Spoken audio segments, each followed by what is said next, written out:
2021 টি-20 world কাপের আগে বাংলাদেশ ঘরের মাঠে অস্ট্রেলিয়াকে স্পিনিং ট্র্যাক বানিয়ে 4-1 সিরিজ হারিয়েছিল। তবে সেটা আমাদের জন্য গৌরবের কিছু নয়, কেননা ঠিক সেই বিশ্বকাপে আমরা প্রথম ম্যাচে স্কটল্যান্ডের কাছে হেরেছিলাম।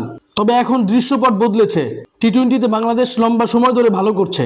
আসন্ন অস্ট্রেলিয়া সিরিজকে সামনে রেখে ট্রফি উন্মোচন হয়েছে, উভয় দলের ক্যাপ্টেন প্রেস কনফারেন্স করেছে। ওডিআই সিরিজের পর অস্ট্রেলিয়ান ক্যাপ্টেন মিচেল মার্শ তার আওয়াজ অনেকটা নিচু হয়েছে। তিনি বাংলাদেশকে বেশ সমীহ করেই কথা বলেছেন।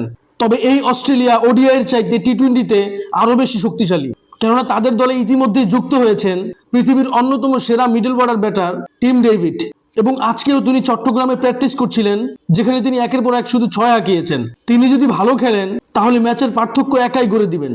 অন্যদিকে সিরিজ শুরু হওয়ার একদিন আগে বাংলাদেশ স্কোয়াডে যুক্ত হয়েছেন সৌম্য সরকার, কেননা লিটন কুমার দাস এবং পারভেজ হোসেন ইমন এখনো সংখ্যামুক্ত নয়। তবে আমি এখনো এই বাংলাদেশ দলে পাওয়ার হিটিং এর অভাব দেখছি, যেটা কখনোই শেখ মেহেদী, রিশাদ হোসেন কিংবা নাসুম আহমেদ দ্বারা ওঠানো সম্ভব নয়। দেখা যাক প্রথম ম্যাচে অস্ট্রেলিয়ার সাথে বাংলাদেশ কোন ভূমিকায় অবতীর্ণ হয়। এ নিয়ে আপনাদের কোনো মতামত থাকলে অবশ্যই আমার সাথে শেয়ার করবেন। ভিডিওটি ভালো লাগলে লাইক, কমেন্ট, শেয়ার, সাবস্ক্রাইব করবেন। ধন্যবাদ।